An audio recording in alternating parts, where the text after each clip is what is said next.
right, we are back with another episode of the HEF podcast. That's the podcast of the Home Education Foundation, which is an organization started by the beloved Brenda Dickinson and her husband Craig Dickinson, who is the 1006.15 Craig Dickinson Act is named after, the one that lets all the home education students play sports. And we love that thing. And we love Brenda and Craig. And we're so thankful for the work that they put into fighting for home education rights, the right specifically for parents to teach their own children, to take them and raise them in their own way as they see fit. It feels like so long ago, and in fact, it kind of was. About 40 years ago, in fact, nearing half a century. Man, we have Brenda Dickinson with us today.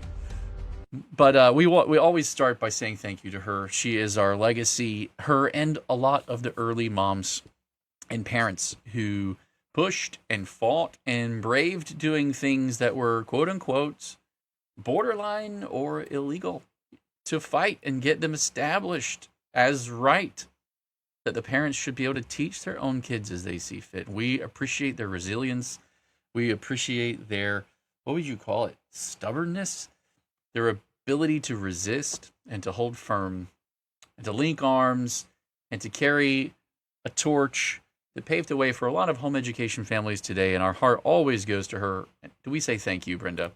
We also say thank you to the parents of the free state of Florida. You guys are truly what makes this state great. Let me say that again. It's not the governor. It's not the legislature. It's not the businesses. It's not real estate. It's people like you. Parents raising their own kids, teaching them their values, taking the time, making the sacrifices.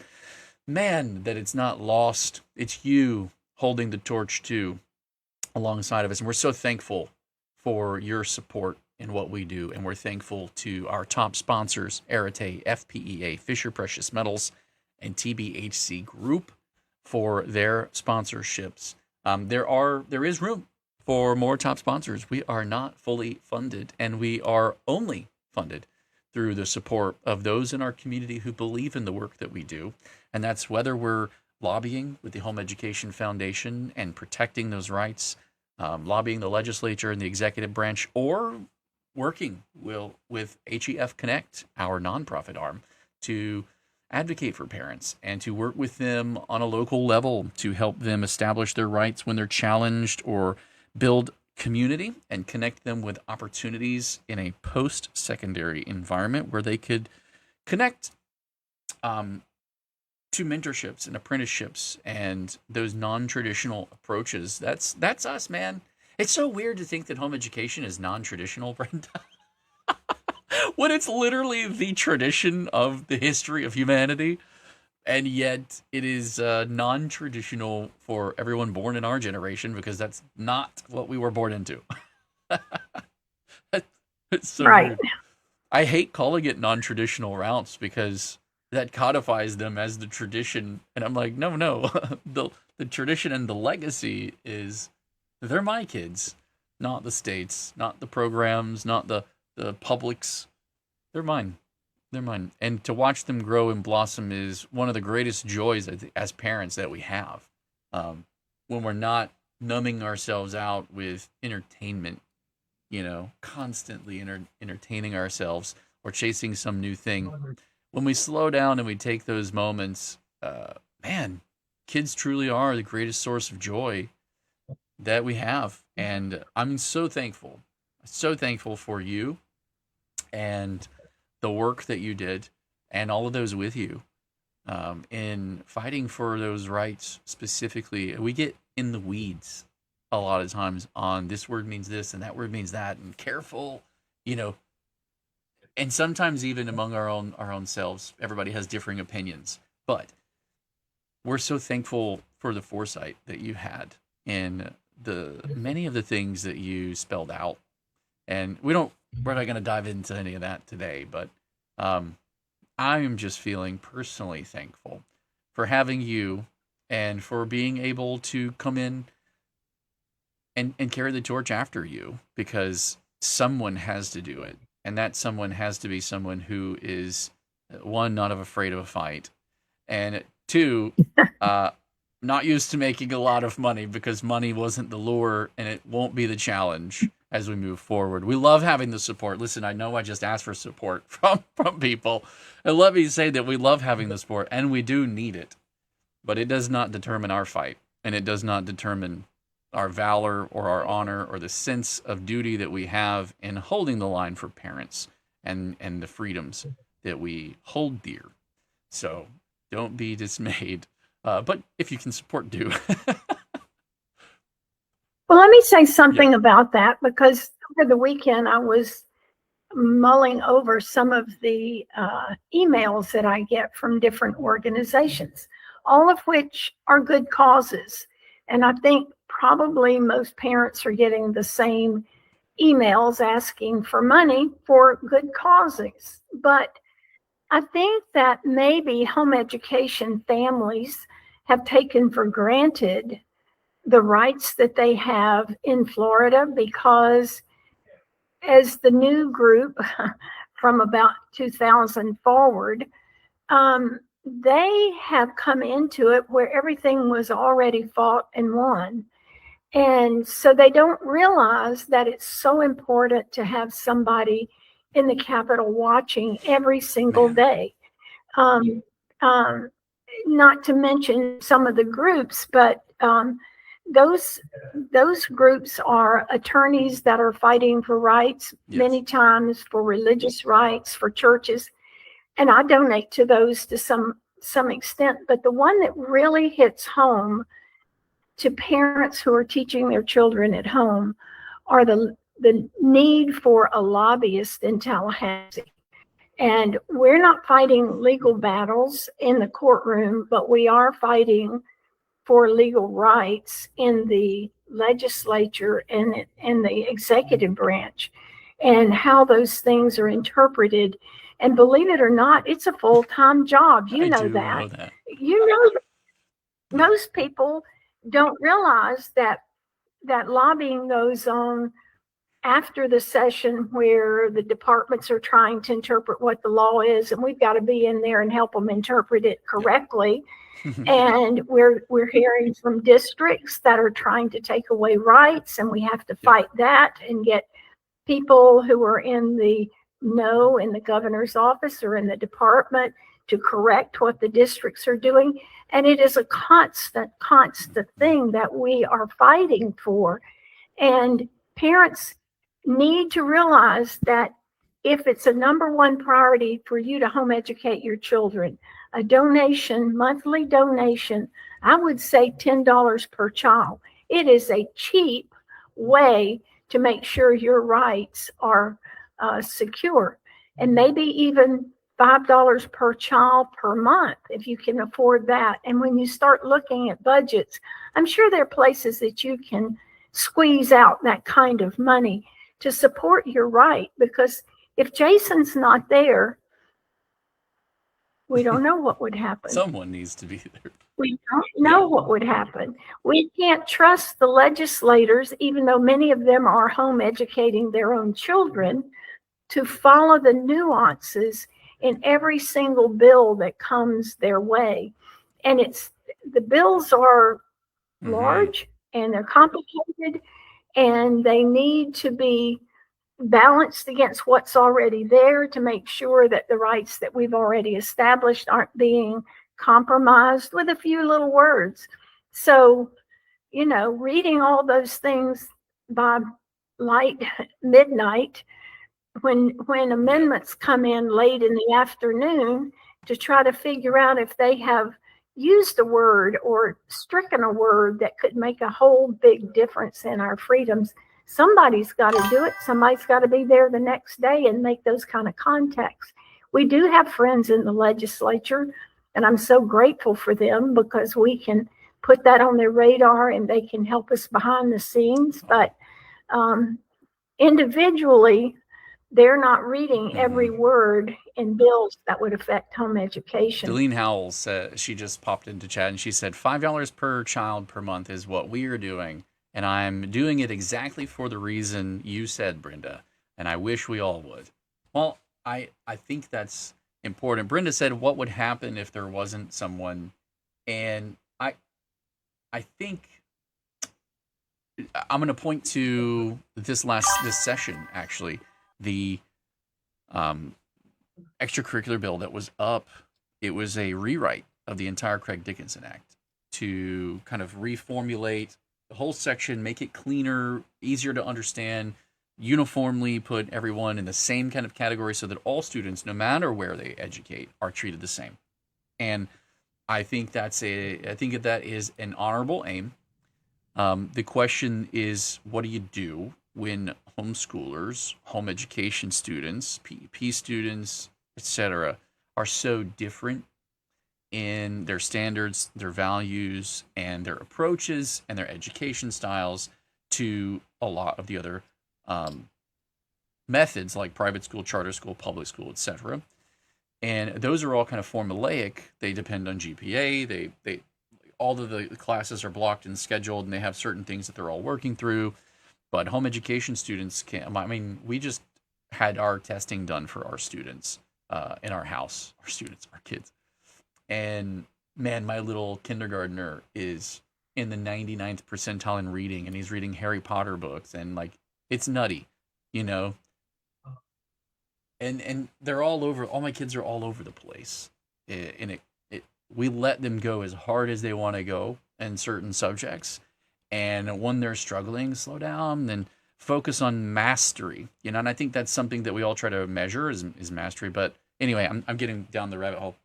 My point was, in the rewrite of this section, they tossed out all the references to the home education statutes, 1002.41, and where measurements for academic progress can reflect the home education program they're in, and they were just going to put a uniform criteria of academic rigor that everyone had to meet.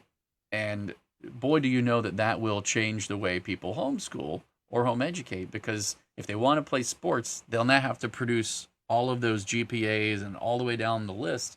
There won't be any other options. And previously in that statute, it was spelled out that the school district's principal had to work with a parent in an agreed upon measure for their academic progress, so they could work with a certified teacher. And if they did that, the parent could pick which certified teacher they wanted to work with. So there were certain protections and things that were in that statute that got removed.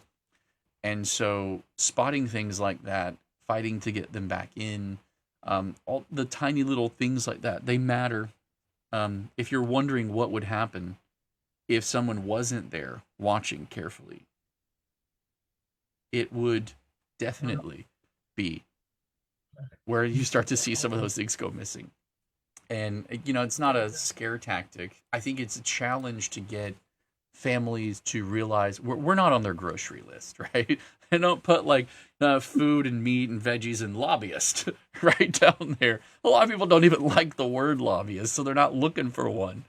But there is someone who protects your rights, specifically if you're a home education family and you value your freedoms above all, and you believe that you are mentally qualified and capable to govern yourself and those of your house, then you should be allowed to do so. And if that is your bent and that is what you want to see continue to be protected in statute, that is what we are all about. And you have someone in there fighting for you on the details. I want to say one thing. It also really hit me is that what we're doing is a ministry. It's like, you know, we are protecting the children from indoctrination in the public schools. We're giving parents the right to teach them their values instead of those that are taught in the public school and with the peers that are in the public school. And honestly, what we do is just as important as some of the organizations that fight for the unborn and for all of the other good causes that are out there. But if you don't have the freedom to train up your own children, then you've lost your children to whatever the society is teaching in the school. So it is, in a way, a ministry. And if people look at it like that, they'll see that it needs to go right up there with their church donations. That's a good point. Let me keep talking because I'm trying to get our guest on, and we're having technical difficulties. So let me text them real quick. I think that one of the things that I wanted to mention from last week's podcast, which was really great, having all the moms and their different perspectives on. But I think people coming into home education, because they come in generally with the indoctrination of the way the public school does things, don't realize the opportunities that home education students have that public or private schools do not have, because the parent is in charge of what the child does. And I mentioned it briefly last week, but it always puzzled me why you had to teach biology in high school and then you go to college and you have to take college biology. Isn't biology biology? Why can't we just do dual enrollment and do it one time, have it count for college? The same thing with a lot of the other things. So private school students, typically in a regular brick and mortar private school, do not have that opportunity because the parents have paid tuition for their teachers to teach biology. So they don't want to allow them to go over to the state college and take biology because they can't afford to fund their own teachers. So the same thing is true with public schools. It's possible for them to do that. The law allows it. But unless a parent knows to fight for that right for their child, many times those children go through the school without having earned any college credits. And that helps with establishing that our kids in home education are as capable of college work as the public school students. So I think dual enrollment is really one of the best things that parents have the opportunity to choose from. And as far as I can tell, maybe there'll come along some other things in the future that I don't foresee. But home education parents have the right to choose anything that any student in another form of education has a right to do. Speaking of which, I have our guest ready, but I have to shift the screen around a little bit, and I'll be right back. So bear with me. It'll be fast. There we go. I'm back. Let's make sure. Make sure we have. There we go. All right. There we go. Okay. This is everybody. We are all back. We're back now. Okay, great. We have a guest for this, a special guest. Welcome, Debbie. I'll introduce you in just a second. If you could just say hi, I want to make sure your mic is working. Yay, hi. It is. Can you hear me? That's good. So we were just chatting about the extracurriculars and some of the advantages or the opportunities, rather, that are available to home education families as similar to all other students in all other forms of education, and how Brenda's fought for that for years. And one of the interesting things that we were following this last session was two things. One was the extracurricular bill. That was very, very up on our priority list because we almost lost some key language in their proposed rewrite. And then the second thing was the Florida Debate Initiative bill, which is really about the debate league across Florida, one of the extracurriculars that I know a lot of us hold near and dear. And there are so many opportunities across Florida that people may or may not be aware of when it comes to debate.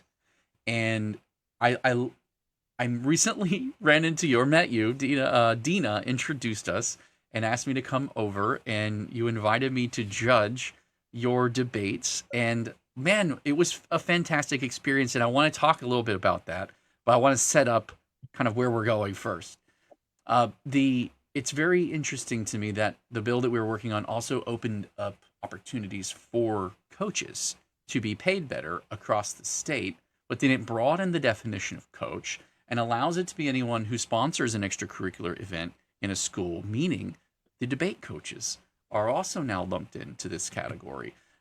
Chess clubs, all of the above for extracurriculars are now able to be classified and paid what we think they're worth. And what I really like about this, and I talked to you about this a little bit, kind of my selfish reason for going to see what you guys were up to with your debate program, is there's a constant pull to measure home education and say, well, are they really doing a good job? And of course, all of the parents who have been at it for a while know the answer is yes. But there are so many. We're 4% of the population, not 96. So we're talking to everyone else in the stadium who has no clue whether or not this stuff works. And one of the things I would love to see is all of those wonderful award-winning students come over to the Florida Debate Leagues that's happening and start taking home scholarships, because you've got this training ground for them that you work them up and you do a great job. And I love how you pull the apologetics into it and so many things. And I want to let you talk about your program. I don't want to talk about it because you know what you're doing. I'm just excited about it. But I want to see all of you guys come over and participate and dominate. Truly, I selfishly want to see domination, to be real with you. They go, are they learning anything? I go, I don't know, but they're taking home every single category across the state when it comes to debate and speech. I would love for that to be the resounding answer, because you can, if you want reading scores to go up, you can just lower the standards in testing. You want to graduate more people, you just lower the bar for what it means to graduate. These numbers are artificial, and we all know it. We all know that if we want Florida to be #1 in graduation, we can pump the numbers any way we can. But when you go to an arena and you emerge the best of the best, you walk home with a trophy or a scholarship, you won. There's no doubt who the state champs are, when it comes to these moments where they entangle. And And I imagine that's highly competitive. Highly competitive. Yes. All right. Yes. So Debbie Weaver is with us today. And Debbie, introduce yourself and give the organization that you work with, and, talk about your position there and what it is that you do. We'll dive in more, but introduce yourself first. Yes. Absolutely. Thank you so much for the invite. I love being here. So I am a part of NCFCA, Christian Speech and Debate. My family has been in it for the past 12 years. I have 4 children.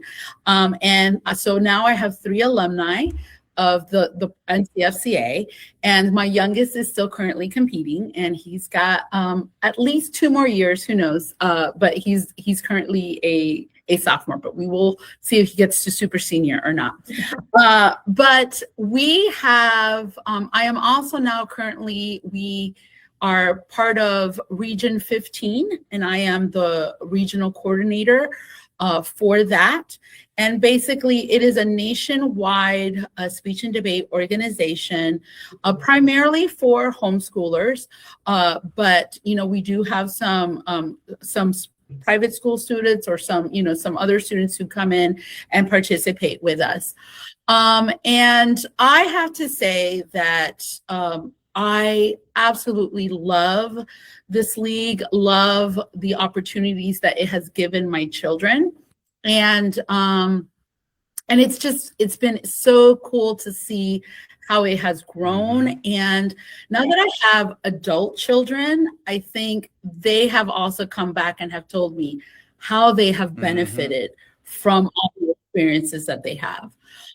So I've had 2 children who absolutely loved it, and this was totally their thing. And I've had 2 children who it wasn't necessarily their thing, and we had to sometimes drag them to the tournament. But even that, specifically this one child that I'm thinking about, now really appreciates all the work that we have done. I totally believe what a better elective or extracurricular than learning how to speak, how to speak gracefully and truthfully, with not being that gong that we're trying not to be, but so that we can communicate well with one another. And my oldest is in IT, my youngest is going to be hopefully a mechanical engineer, and I tell them every single time, I'm like, what a privilege it is to have like an engineer who can actually communicate, who can actually be able to speak with the rest of the folk, and I think that has been, I absolutely Well, they sound like they're struggling. Maybe this homeschool thing didn't work. Totally. Yeah. And we have my oldest went to the University of Florida, which y'all know how difficult it is to get in there. Congratulations. And so I've had, thank you. I've had 2 national Hispanic scholars in my, of my children. One is at FIU, one is at USF, and then who knows where the 4th one is going. So, well, thank you. And thank you for being with us. And I want to slow down and ask you, how did you discover NCFCA? For those who don't know, it's the what's the acronym? The National Christian Forensics and Communication Association, right? Association. Okay. Correct. Yeah, that was the original. And it's now has just shortened it down to NCFCA, Christian Speech and Debate, because it was a mouthful. Well, it's that. Yes, but I think we throw so many acronyms around as homeschoolers without even thinking about it. I want to make sure people know what the name fully was. Okay, so how did you discover, and what led you to go all in? Okay, so I have to say it was me and 2 other families. We did not have a local club or anything like that in our area. I can't remember which one of our friends it was that found out about it, heard about it. And, our oldest children at that point for all 3 families were 12 years old. And we were like, oh, this sounds so important and such a great activity for them to be involved with. So we packed our kids and we drove 12 hours to our first tournament. And we were astounded at what we saw. We saw children students coming out and praying with their competitors. We saw students give amazingly, very choreographed performances, debating with, words that I had never even heard myself. Yeah, there were some good moments. Sorry, I'm interrupting. Go ahead. I was just so impressed. And I felt, even when, our little 12-year-olds who came in and then we all had littles rolling around, everywhere. And we weren't sure what to expect, but they all just came apart and became our community. And I think that that's really what made me go okay, this is what I want. I saw the older students. I think my most precious moment out of the whole league, out of the 12 years, happened, I think, year 2 or year 3, when and you saw, Jason, how sometimes you have really novice students with very experienced debaters debating at the same time. And so, at this one debate, we had 2 little 12-year-olds debating against 18-year-olds. And the 18-year-olds they were the affirmative, so they were giving the case. And it was way above the 12-year-olds. They did not understand what was being said. And here was the heart of the whole organization. Well, when it was the 18-year-old prep time, they went over to the 12-year-olds. They explained their case. They were whispering, they were really trying to teach and help those 12-year-olds. And then even when they went to go and present their cases, they were like, I am sure that the negative was saying this or meant to say this. And they were teaching them during debate. And that heart of just community and teaching and like moving all of us higher, that was what like sold me right then and there. That was what that is a really cool dive-in experience to see that and then go, I like this environment. I want this for my family. And I think that what you've described is probably something that a lot of home education aspiring families have found that got them in. To whether it's debate or just into homeschooling in general, they go, let me kick the tires and go see what my friends are doing. And they visit a co-op and they see something similar, or they go to their little friends get together group on whatever weekend it was. And it draws them in, go, wait, can learning be in environments like this? And the answer is yes. The answer is yes. I'm really glad that you shared that with us, because that's a really powerful kind of thing to draw attention to. Let me ask you some questions then. Give me the breakdown of kind of the program offerings. Is how old do you have to be to start? Do you have to debate? Is it only debate? Are there other things that are offered? And then maybe toward the end of that, we'll talk about how does somebody kind of get started or come check it out kind of thing. Absolutely. So we have what we call senior competitors or competitors and non-competitive age. So students age 12 years old by January 1st can compete. And so those would be the seniors, but we have a lot of families who come along like I did in the beginning, where we had a 12-year-old, but then we had some younger siblings, and those are considered juniors. And we also have some families that are just juniors. And what we tend to have is, they will have also a competition for them on the last day, where it's just for the juniors. But our competitions are typically 3 days of competition. And we offer both speech and debate. Currently, we offer value debate and policy debate. And then we have 10 different genres of speech events, but they follow the 3 main categories, which are limited prep, a platform speech, and then interpretive speeches. And that is kind of what I saw when I was there as well. So we saw Lincoln Douglas, which would have been value debate, and then we saw policy, team policy, which, man, when those kids started talking, I was like, maybe I should have read up a little bit more about what the house rules are that they're arguing over. I haven't looked at these particular house rules, and I'm like, man. And then I took a step back and I thought, no, I don't need to know all that. It's about the way they argue. This is about how they argue their points and draw sources and validate and invalidate. I was like, it was so interesting though. It was so interesting because they got in the weeds, and like I'm doing right now. Sorry. So let's step back. You said there were about 10 different kind of speech. You had an apologetics one that I thought was interesting with a bunch of I saw them pull out cards. And when I was in debate in college, we didn't get to pull from anything like that. So help me understand like what that in particular is. I like that. And Deline, remind me, you're in comments. She said, how do we find a debate team near us? What are the ages? We'll go into that in a moment, but remind me what your area is, Deline. Sorry, go ahead, Debbie. Okay, so for apologetics. So one of the reasons why we have cards for apologetics.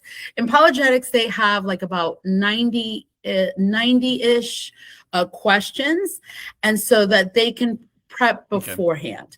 But when they go into the room, they'll pick a card that has their name on it, and there are 2 different topics on it.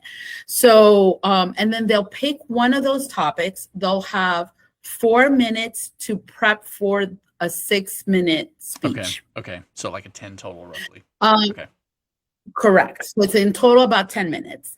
Now, one of the main reasons I believe that they have those cards is we want to make sure that the kids are properly and factually stating scripture. So we want to make sure that when they say that they're saying it the way, it's in the Bible. So that's one of the reasons why they use the cards. And we want to also just, help them out. So, and they have some preliminary questions, and they also have some out-round questions. And I think those are really, really cool. For the majority, those 90 questions as of right now, they'll stick around for a couple of years. They might have some edits or stuff like that. So they can start working on it and not have to do the whole thing that first year, or they can rethink about their thoughts as they grow older, as they grow in their faith. They can change those. That's interesting, and I appreciate it because I listened to a couple of those. They're of interest to me, and I thought it was interesting how there isn't a particular man, I hate to say it like this, flavor of Christianity that's pushed. The questions are very general and open and what's the word? Proof-based on faith as a whole. They were very, entering into faith and proof-based, and how do you establish what you think about this topic? And I liked how broad some of the questions were to see like which way they might take that prompt, and I found that interesting. So I thought that was an interesting way to do impromptu, because you have very limited prep, and it can be such a in the weeds conversation or speech if you let it be, but with limited prep, that's kind of not an option. So not an option. Absolutely. I thought it was great, and I didn't get to see everything that you guys had available. Because I was also helping judge, but there was a lot. There was, you said there were like performances or something, like a dance, or I don't know. I didn't see not them. Dance. Okay. I didn't see them. I know it's not twerking or anything like that. Let's just not TikTok stuff. This is different. This is wholesome. So this interps are actually my favorite style of speech. I love jazz bands, so I'm all about. Excellent. But we currently have 4 different interp categories, and one is a biblical presentation where they take 1 or 2 pieces of scripture, and then they'll have maybe a prop. And they will bring a theme about it, or they will sort of act out the scripture, which they're not cutting or anything. They're just, stating it. And they are so creative with what they do with their interps of the Bible. And then we have a duo, which is a piece of literature that they take, and those they are allowed to cut, and so that they will perform it with 2 people. An open is the same thing as a literature, but with just 1 person. Okay. And then the new event this year is also oratorical, where they take a speech that was given by a real person at a real time and date. So it could be a TED Talk, or it could have been, the Gettysburg Address. And they take, I believe, don't quote me on the rules. They take I believe 2 or 3 speeches, and they combine it and they make it into their own theme. And again, these students are so absolutely creative, and it's That's so inspiring. Cool. We had something when I was a kid, going way back. It was called Poetry Alive, I think is what it was. And it was where you take like a poem and a group of you would act it out and play off of each other to kind of bring it to life. And we went to some competitions for that before we started homeschooling, because in public school we did that. But in growing up in Alabama, we didn't have the Brenda Dickinson Act. So we pretty much were just on our own once we did that. And so thank you again, Brenda, for what you've done for Florida. But also, it sounds really interesting. So I would love to, I'm sure we'll have some future moments where we can go and do some more judging and get some more exposure. But for other people who want to see some of these things, they want to figure out, is there a debate team near them, or how do I find a calendar or things like that? What would you tell listeners from all over Florida? Our reach goes from the Panhandle to Tallahassee down to South Florida. So I don't know if all of that is District 15 or Region 15. Okay. Region 15. So we just split, and Region 15 is now all of Florida. So I am responsible for all of Florida, and in a volunteer position. Oh my word. So, but anyways, so there's definitely, please go check out our website, ncfca.org. That will definitely give you, there are different clubs that are available, how to form a club, what if there's not a club in your area, what to do, all of that kind of information is there. I do want to invite your listeners, there's both an online and an in-person tournament coming up, both in April and in May. So we have our online national open, which is for all the students across the nation. And that is the week of April 11th, I want to believe. 11th is a Saturday. So April 13th through that Monday through Thursday, or something along those lines that week. I don't have the calendar in front of me. But they can definitely check ncfca.org for those dates. I know that we are in need of community judges, and anyone who is 18 years old and a high school graduate is allowed to come in and judge. One of the things that we pride ourselves is that our students are the ones that are responsible to communicate the information to the judges. So it's not the judge's responsibility, it's the student's responsibility to communicate well. I appreciated that. You have a lot of information on being a judge if people are interested. So I want to talk about judging in a second, because it's the first time in my life I've been given permission to be judgy. Truly judgy, and I enjoyed every second of it. Laura Brunner says, will NCFCA be at the FPEA convention in Orlando? Okay, great. Yes. So we will be you will see me over there as well at FPEA.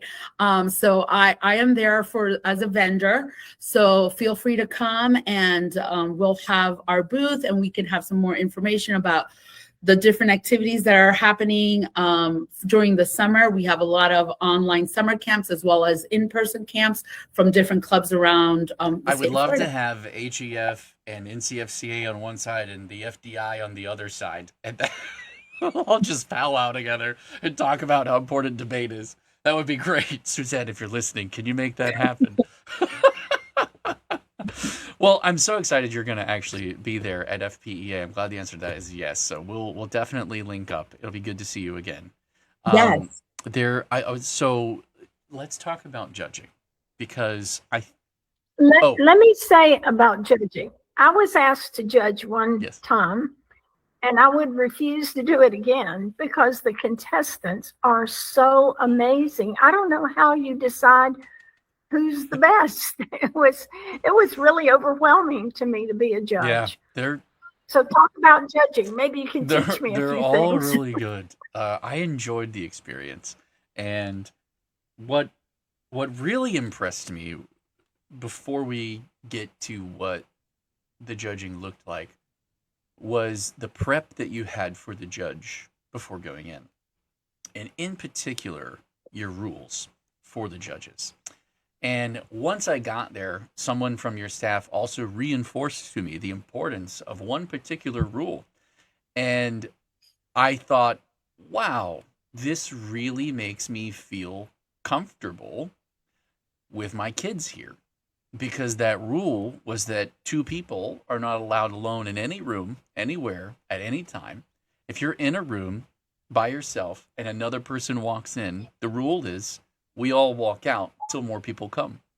And I thought, and this is spelled out on the website. Like this is a part of the, I don't want to call them terms of service and agreement, but it's a part of the decorum, the expectations, the rules, especially if you're going to be an adult judge or something like that. But I couldn't help, and Brenda, you're going to hit me with a yardstick the next time we see each other, but I couldn't help but think of all of the micro schools masquerading as homeschool programs, and there's no transparency on any of these programs, what their classes are, what they offer, what the kids are doing, or how their kids are treated during the day.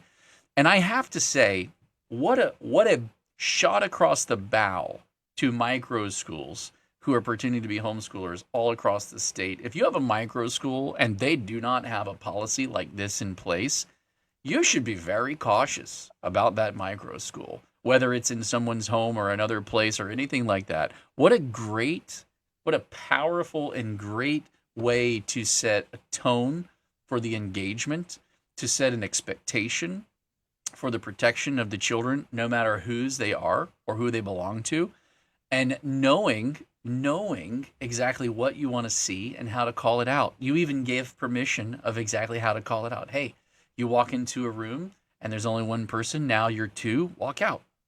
So simple, so basic. And I love that it was used everywhere. Everyone was like aware of it. And I appreciated that very, very much so. It made me feel comfortable. So thank you. You didn't come up with it. I know it's a part of their overall policy, but it's a powerful thing that people need to take note of, because I will say that there are lots of things coming across the legislature desk. And one of those things has to do with background checks and all kinds of other things that make their way into these programs and what home education gets regulated to look like in the future. And stuff like this is protective, but it's not legislative policy. It comes from the community itself, the wisdom and the experience and the years of leadership and doing it right. And I think it's a testament to the environment. And I think it's a great, I think every like home education program out there needs to adopt something like this to protect themselves, because it's a wonderful policy to have, and it'll have a huge impact as you move forward. All right, so that's a part of what you drilled into the judges and made us watch before we came, and it just caught me, and I'm very thankful. So I wanted to talk about it, but past that, let's talk about judging itself. Man, that was fantastic. There's some real talent. These kids, Brenda, you're absolutely right. There's some absolute talent. And the rules are the rules. I think one of the students did a fantastic job, but he went over. And I saw him reach for the clock, and he fumbled reaching for the clock. So it took him like 5 extra seconds. And those 5 seconds cost him points because he went over on his time. And the clock is what the clock is. And that is one of the things about judging that is so nice. When things are so clear cut. But it's so painful when you're the one it happens to, and it feels arbitrary and unfair. And I think things like that are important. There's structure to all of these interactions, but there's also freedom to make it your own. And there's learning moments afterwards, like, hey, wrap it up earlier, and those 5 seconds don't matter, you know? Absolutely. And all of the students know that they have that grace period. So it's a great thing. And I love how, even in regards to judging, like in regards to Brenda, they have rubrics that we provide rubrics to the judges to help them. What does this mean? In every new organization, there is a lot of vocabulary that we use that other people might not be accustomed to. And so we try to give, rubrics out, and it really is about how they communicate, and how, what we thought. And one of the things that I had always taught my children is that you're not going to be everybody's favorite cup of tea. And that is really important to know. It's like, for some, it's that your tone of voice might be lovely, and to some other, it might not. Yep. So yeah, so it's like, it's really just important to know that it's you can work on communicating better. That's all you and can. I think it's interesting because I was sitting there listening to some of them. Somebody had made the comment, well, they need every second of that time, and I thought, oh, I know that feeling. I know that feeling because Brenda and I have both had stuff to prepare, and we're sitting in committee, and person after person is going and long-winded and talking and using all the time, and then they go, we're going to ask that everyone takes 60 seconds and no more than 60 seconds. I've even had some of them, they'll have a gavel, and they'll whack the gavel when they're within 10 seconds of hitting their time, and you just got to shut it up and go. And if you didn't get to it, you lost it. So taking whatever you prepared and putting it down to 60 seconds, ooh, it is a skill. And it is a skill. Let me put it that way. It is something that can be honed over time, and competitions and practice and things like this are what build that skill. It's the same as going out and learning to do push-ups and starting with 1 and moving to 2. It's muscle memory. Your mind starts to build a way of pattern of seeing things, and take this sentence and here's how you would make it smaller and get to the point. Is that one really necessary? No, it's kind of a distraction. All right, cool. And now you've got something you can blurt out in 60 seconds. And then, of course, the real challenge in lobbying is that 15-second elevator ride where they get in with you and they're like, oh, hi, Brenda, or oh, hi, Mr. Crawford, or Man in Black. That's what they call me. Oh, hi. And I'm like, oh, hey. They're like, what are you working on? And I'm like, well, I'm so glad you asked. And I literally have only the elevator ride to their next floor to either get them interested and say, come to my office, and which I've had a number of those happen this session, and I'm so thankful for the extra time in office that I've had with people. But man, getting all the points that you wish you could say down to one statement, one simple way of saying it, clear cut, and cut where they'll remember it and want it. That's a key. That is a key skill. And places like this are where you learn it. I love this. I absolutely love it. So thank you for being our guest today. You're welcome. Thank you. And just one last little plug, because I did not mention our in-person tournament that we're having in May 7th through the 9th, which is in Tampa. So if you're in the Tampa area, please, again, go check out ncfca.org, and it will be a blast, believe me, whether you're doing online or in person. It is such a fun activity to judge and to think about, could my kids do this? And I have never, I say for honestly that this one single activity was the best thing I have done as a homeschooler. I absolutely believe I'm it. looking forward to future involvement. I will say that you made me feel very comfortable judging, and I do know I want to impress upon people that if you do go, and you should, because it is a lot of fun to watch. It's a lot of fun to watch your kids start to mingle with everyone else that's waiting for their turn to go, and all these different Rubik's Cube moments and conversations happening, and all kinds of, like, somebody stole the pet pillow dog, and that became a meme for the whole event, and like, you get to be in on these things, and they're great. There's a lot, but there's a need for judges, and if I get it wrong, correct me, but let me take a stab at it. When you judge a particular round, you can't rejudge in that category, so that you can't like pick a favorite, or they remove a lot of opportunity for rejudging or picking a previous favorite and rejudging that student kind of thing, Yeah. So one of the things that we want to do is we want to make sure that our student that you're not biased. So we try to remove that bias. So we ask that when you're only allowed to judge a student that has a prepared speech once in that event. So and then in impromptu, in any of the limited prep speeches, you can actually judge those students as many times, because every time they'll be giving a different speech. So that works out really well. And then that makes sense. Excuse me. And then for debate, it's the same thing.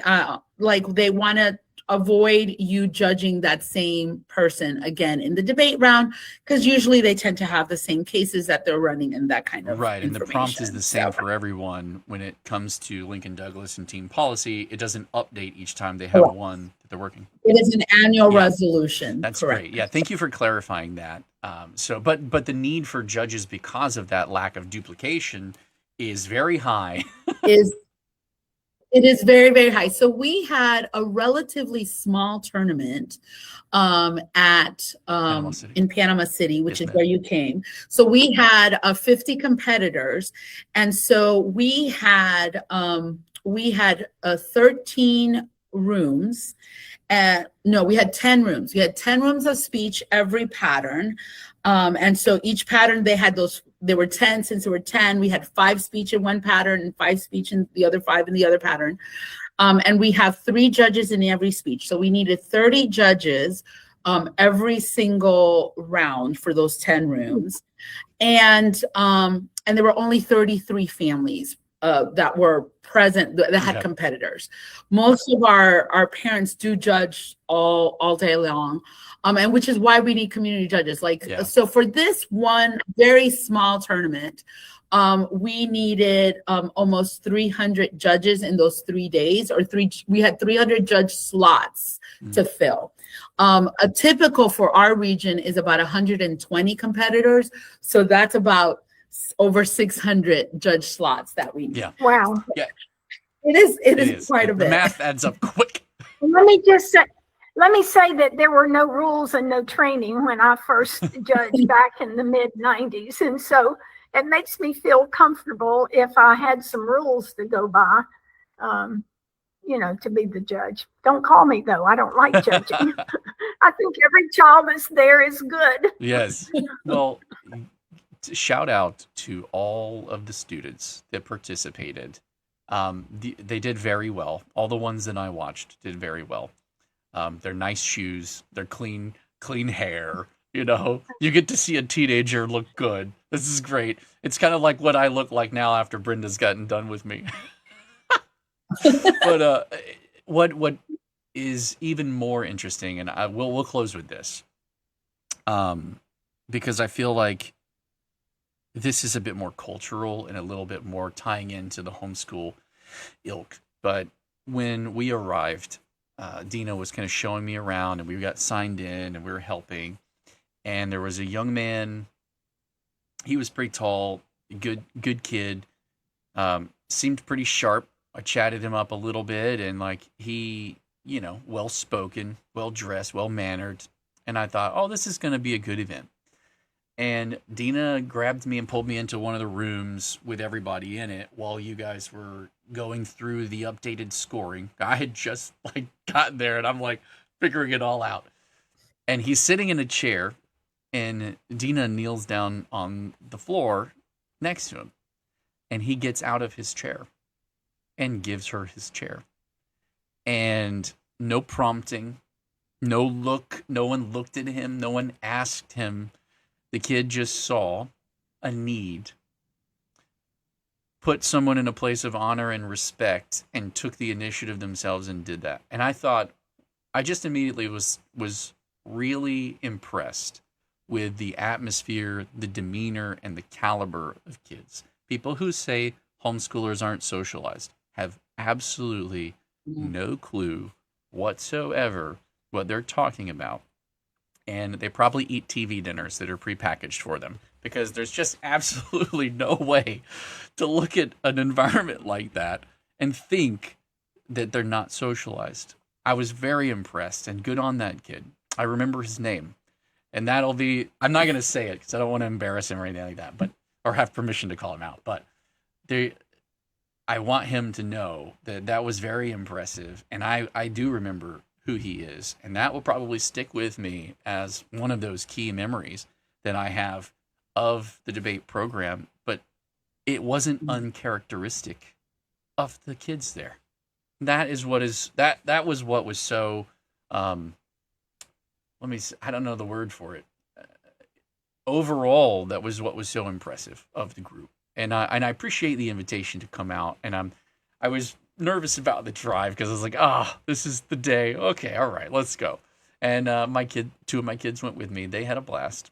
They enjoyed it. They entangled socially and had a great time while Daddy judged. And it was a great event, and it was just a hallmark of one of those like classic homeschool vibe kind of things that you go to. And I wish our legislators knew exactly, what we're talking about when we see these kind of homeschool programs that are put together, because we're trying to protect programs like these, in statute as we move forward, and not see the ways and the values and the standards that we've come to put up as important for us as homeschool families get blended in or sidelined with all kinds of other waves and trends that are happening in the rapid expansion of school choice. It's changing a lot. We don't want to see it change the good. Mhm. We like the good the way it is.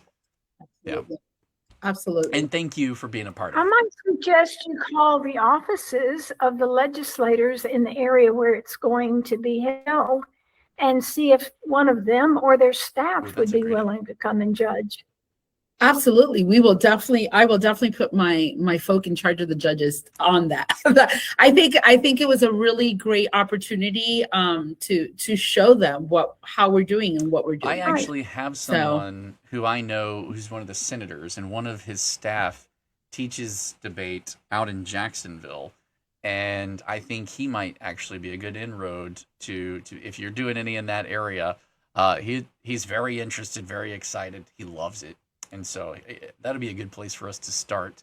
And we'll connect after Most this. definitely. Yeah, it'll be great. Absolutely. Well, thank you for Absolutely. having being with us, rather, Debbie. And we're going to go Thank ahead you. and wrap up. Thank you all for being here, Delene and Laura, in the comments here. For those who are lurking, I see you as well. We appreciate you being with us. We appreciate all of your support. Brenda, I always give you last word for wrapping us up.